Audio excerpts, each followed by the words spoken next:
예수님은 가룟 유다를 포기하지 않으시고 마지막 순간까지 돌이킬 기회를 주셨습니다. 그러나 가룟 유다는 그 소중한 기회를 뿌리치고 밖으로 나갔습니다. 광명의 길, 제자의 길을 버리고 어둠의 길, 배반의 길을 택한 것입니다. 이때 예수님의 마음이 여러분 어떠셨을까요? 가슴이 찢어지듯 아프셨겠죠. 배반의 상처 때문이 아니라 아끼시던 제자의 그 잘못된 선택이 안타까우셨기 때문에, 그래서 예수님은 마음이 참 많이 아프셨죠. 그리고 그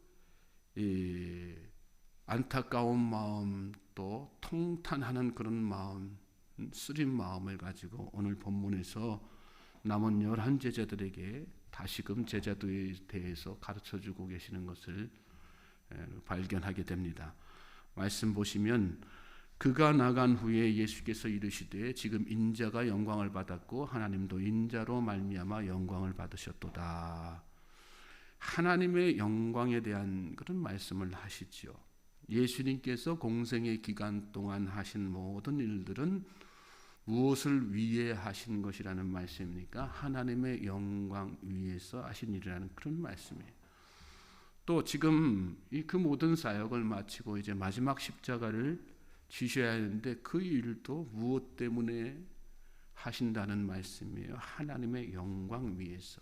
그렇습니다. 예수님은 모든 일의 목적을 하나님의 영광에다가 두셨습니다. 이 말씀은 예수님을 따르는 자들이 인생의 목적을 어디에다 두어야 된다는 말씀입니까? 하나님의 영광에다가. 하나님의 영광. 가룟 유다가 실패한 이유가 바로 여기 있습니다. 가룟 유다가 예수님을 배반한 직접적인 이유는 물론 사단이 그의 안에 들어가서 그를 뒤흔들고 뒤잡고 해서 거기 사단에 휘둘렸기 때문이죠. 그런데 그 사단이 왜 역사했는가?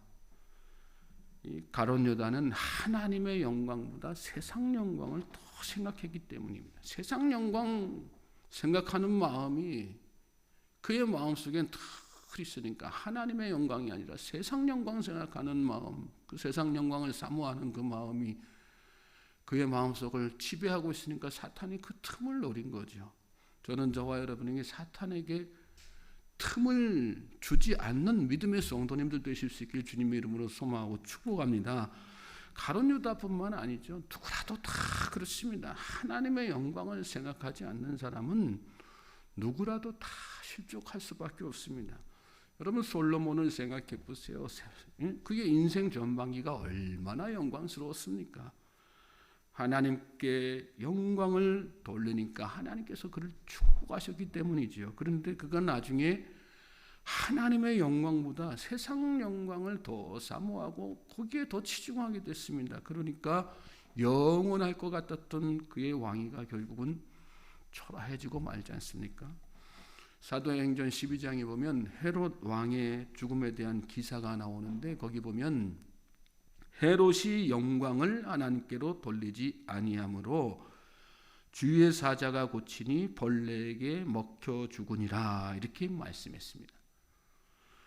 헤롯이 예수님을 죽이는데 일조했죠. 앞장서는 무리 가운데 하나였죠. 그런데 성경에는 그걸 헤롯이 벌레에게 먹혀 죽은 이유라고 말씀하지 않으세요. 뭐 때문에 죽었다고요? 하나님께 영광 돌리지 않았기 때문에. 하나님께 영광 돌리지 않으면 여러분 결국은 실패한 인생, 낙오되는 인생, 죽은 인생 되고 마는 것입니다. 믿습니까? 하나님의 영광을 다 생각하셔야 돼요. 32절 말씀 보시면 만일 하나님이 그로 말미암아 영광을 받으셨으면 하나님도 자기로 말미암아 그에게 영광을 주시리니 곧 주시리라. 하나님의 영광을 생각하십시오. 하나님의 영광을 생각할 때 우리 인생 실패한 인생이 안 돼요. 또 하나님의 영광 위에서 살 때 하나님께서 그의 인생을 높여주세요. 믿습니까? 하나님도 자기로 말미암아 그에게 영광을 주시리니 곧 주시리라. 예수님께서 이렇게 제자들에게 분명히 말씀하신 거예요. 너희들 나를 따르려면 하나님의 영광 생각하면서 따라라. 그러면 하나님께서 너희들의 인생을 영광스럽게 만들어 주실 것이다. 그 말씀하신 거예요. 하나님의 영광을 생각할 때 믿음의 길, 주님의 가신 길, 주님을 그 뒤따라가는 그 길에서 탈선하지 않고 그 인생이 결국은 보석처럼 빛나는 인생이 되는 것을 여러분 믿으시기 바랍니다. 33절부터 35절 말씀 보세요. 작은 자들아 내가 아직 잠시 너희와 함께 있겠노라. 너희가 나를 찾을 것이나 일찍이 내가 유대인들에게 너희는 내가 가는 곳에 올 수 없다고 말한 것과 같이 지금 너희에게 또 이르노라. 새 계명을 너희에게 주노니 너 서로 사랑하라. 내가 너희를 사랑한 것 같이 너희도 서로 사랑하라. 너희가 서로 사랑하면 이로써 모든 사람이 너희가 내 제자인 줄 알리라. 예수님을 따르는 길에 핵심적인 말씀을 해주시는 거죠. 큰 거에 있다 말씀하지 않으세요. 작은 자들아 이런 말씀하셨어요. 큰 자가 되려고 하지 말라는 말씀이에요. 뭐 큰 거 가지고 하나님 영광 드러내려고 하지 말고 큰 일 가지고 내가 주님을 따르는 거다 생각하지 말고 작은 자라도 작은 자의 위치에 있더라도 정말 뭐 하면서요? 삶 가운데서 하나님의 사랑 실천하면서 예수님 사랑 실천하면서 사는 그게 바로 주님을 따르는 그 길이라는 말씀하신 거죠. 그리고 그게 제자의 본 모습이어야 된다. 그렇게 할 때 세상에 너희가 내 제자인 줄 알 것이다. 그 말씀하셨어요. 삶의 작은 일에서 여러분 풍성하신 하나님의 사랑, 예수님의 사랑을 증거하면서 아실 수 있는, 실천하면서 아실 수 있는 저와 여러분 되시길 바랍니다. 그게 바로 예수님을 따르는 길이라는 거예요. 다른 게 아니에요. 작은 자로서 자꾸 사소한 일에서 사랑을 실천하면서 사는 것. 그것이 진정 주님을 따르는 자고 그렇게 살 때 세상이 알아주는 제자 되고 하나님께서 아시는 제자가 되고 인정하시는 제자 되고 하나님께서 높여주시는 그런 제자가 된다는 그런 말씀이죠.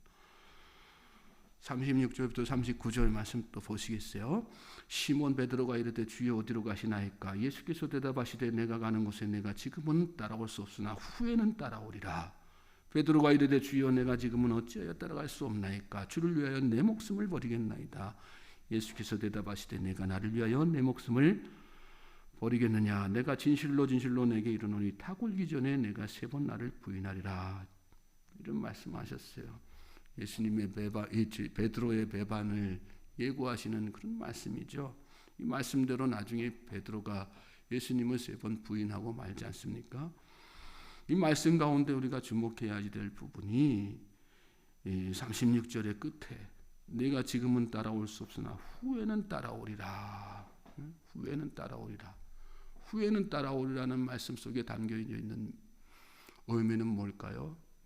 예수님은 뭘 두고 하신 말씀일까요? 나중에 베드로가 성령 충만해서 그의 인격 삶이 다 변해서 온전히 예수님을 따랐던 그 상황을 미리 내다보시고 하신 말씀이죠. 무슨 의미일까요? 예수님 따르는 거는 내 의지만으로 되지 않는다는 거예요.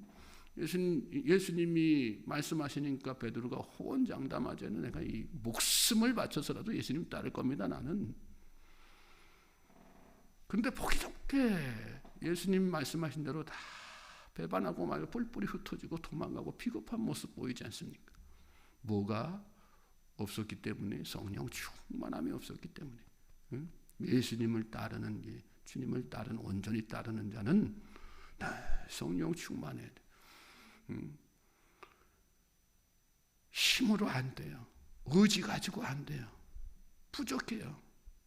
예수님을 배반하고 싶어서 배반한 제자들이 과연 어디 있겠어요? 뿔뿔이 도망가고 싶어서 도망간 제자들이 이렇게 다 도망가지 않으리라. 나는 베드로와 같이 다른 제자들도 그런 마음속에 의지 가지고 있지 않았겠습니까? 그런데 결과적으로 그들이 다 흩어지고 뿔뿔이 도망하게 된 이유가 어디 있어요? 성령 충만하지 않았기 때문에 내 힘 가지고 내 생각 가지고 하려고 했기 때문에 저는 저와 여러분이 늘 성령 충만하시기를 하나님 앞에 기도하실 수 있길 바랍니다. 성령 충만해야, 그래야 주님 가신 그 길이 어떤 길이든 따라갈 수가 있는 거죠. 성령 충만하지 않으면 아무리 주님 가시는 길이 대로가 열려져 있어도 그 길을 걸어갈 수 없습니다. 실패할 수밖에 없어요. 탈선할 수밖에 없고 낙오할 수밖에 없어요.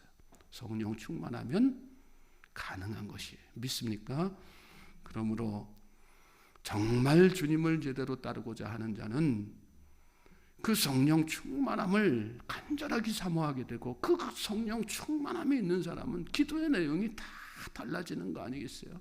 기도의 내용이 달라져요. 간구하는 내용이 달라져요. 성령 충만한 사람들은, 온전하게 주님을 따르는 사람들은 간구하는 제목이 다 달라지죠. 그러니까 주님께서 응답하실 수밖에 없는 거예요. 믿습니까? 성령 충만하시길 사모하십시오. 그리고 하나님의 영광을 마음속에, 무엇보다도 하나님의 영광을 생각하시고, 주님, 제가 부족합니다. 저는 작은 자입니다. 저는 소자입니다. 그러나 주님께서 도와주시면, 성령님께서 함께 하시면 제 이 작은 인생이라도 하나님의 영광을 놀랍게 세상 가운데 드러내면서 알 수 있습니다. 이 새벽에 간절하게 기도함으로 나아가실 수 있게 되기를 주님의 이름으로 소망하고 축복합니다. 주님께서 여러분의 기도를 들으시고 베드로처럼 예수님을 부인하는 자, 가룟 유다처럼 예수님을 팔아넘기고 배반하는 자가 아니라 주님을 온전히 따르는 참된 제자 되게 하실 줄로 믿습니다. 오늘 하루가 그런 축복된 하루 되기를 다시 한번 주님의 이름으로 소망하고 축복합니다.